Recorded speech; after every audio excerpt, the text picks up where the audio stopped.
All right, 2.5 weeks into Trump's operation to dismantle and de-weaponize the Iranian regime, and we have been efforting an interview with anyone from that regime. We reached out to the Iranian foreign minister, Abbas Araghchi. We were told essentially that they wanted to vet us first with an interview with another regime loyalist.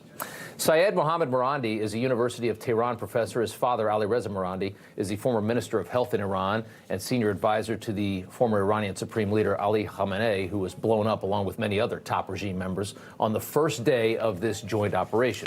Professor Marandi served as a media advisor to the Iranian regime's nuclear negotiating team. He lives in Tehran and is a de facto spokesman for the regime and joins us now. And, sir, thank you. I want to start with, after 2.5 weeks, the Trump administration says that the Iranian regime has been effectively decimated, in his opinion. Want to get your reaction to that?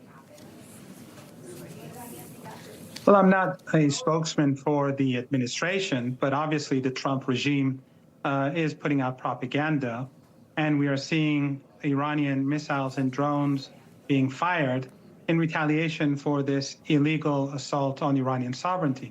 And as Joe Kent pointed out, this war was carried out based on a lie. There was no threat from Iran. And of course, it was carried out because of pressure from the Israeli lobby and the Israeli regime itself.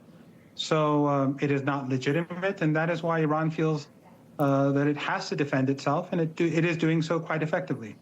But between Iran and the proxies that you guys prop up throughout the Middle East, you have attacked a number of U.S. interests, including our men and women in service. You've killed Americans. You killed more than 40 Americans. Hamas killed more than 40 on October 7th that launched the war in Gaza. To say that Iran is not a threat to the United States, I don't buy that. Why do you make that claim? Well, I don't think it's necessary for you to buy it.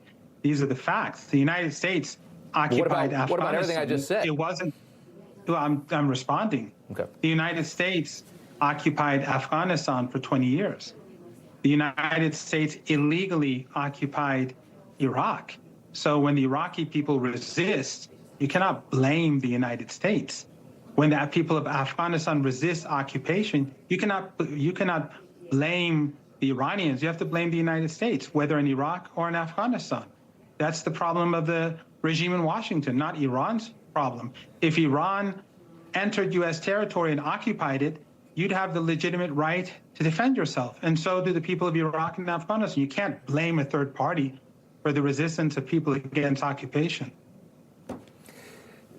You don't deny that your regime props up international terrorism through multiple different facets, do you?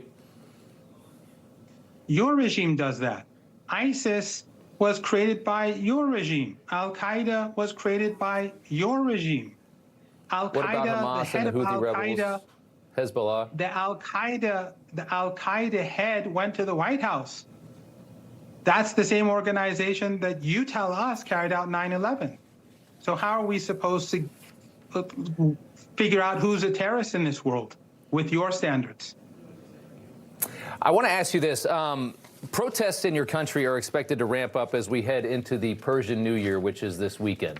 Do you believe, and I know you don't represent the regime directly, but do you think that the regime is going to murder thousands more innocent people in the streets of Tehran and your country? The only regime that is murdering thousands of people is your regime. You're bombing our people. You're slaughtering kids. And then we have videos of your forces killing innocent people in the streets. There's bodies everywhere. We have video of that. That's undeniable.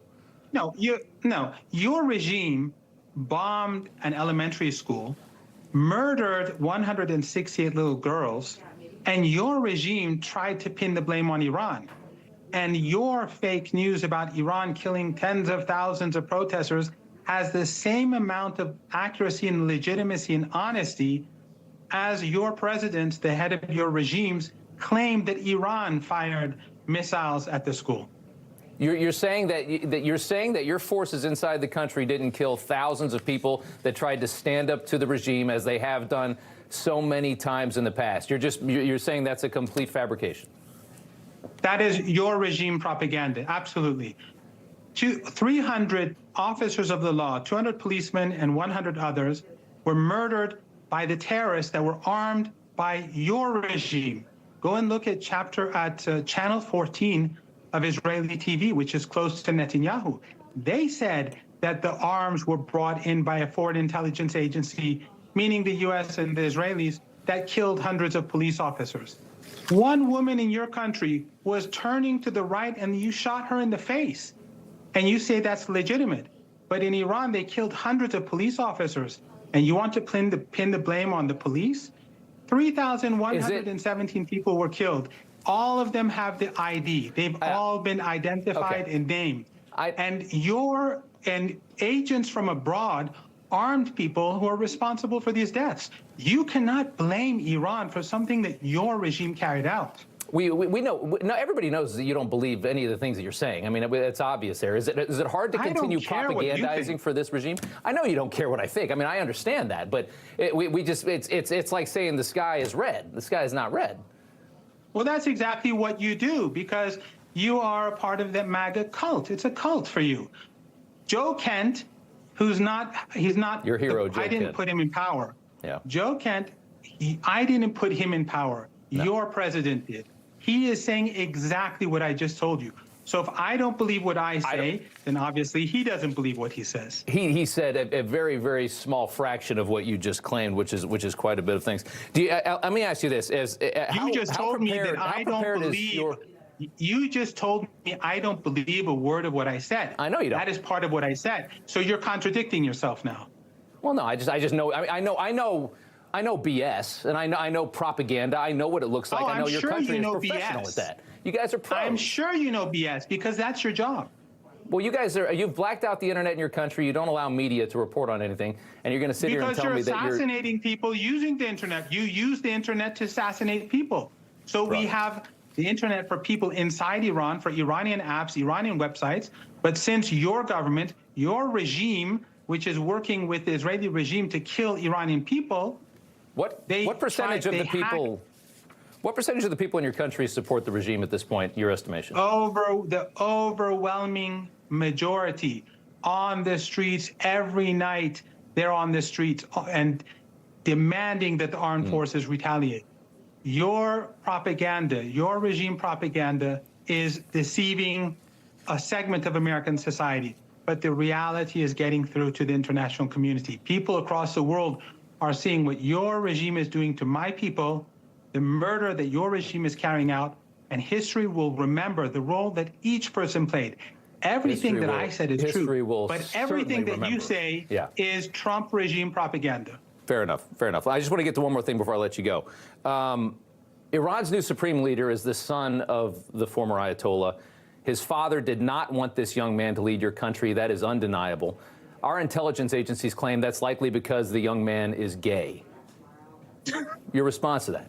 Because that would be a big problem in your country, right, if you had a gay Ayatollah. It's, your news is so fake that it doesn't even deserve a reply. You have no idea what his opinion was on his leadership.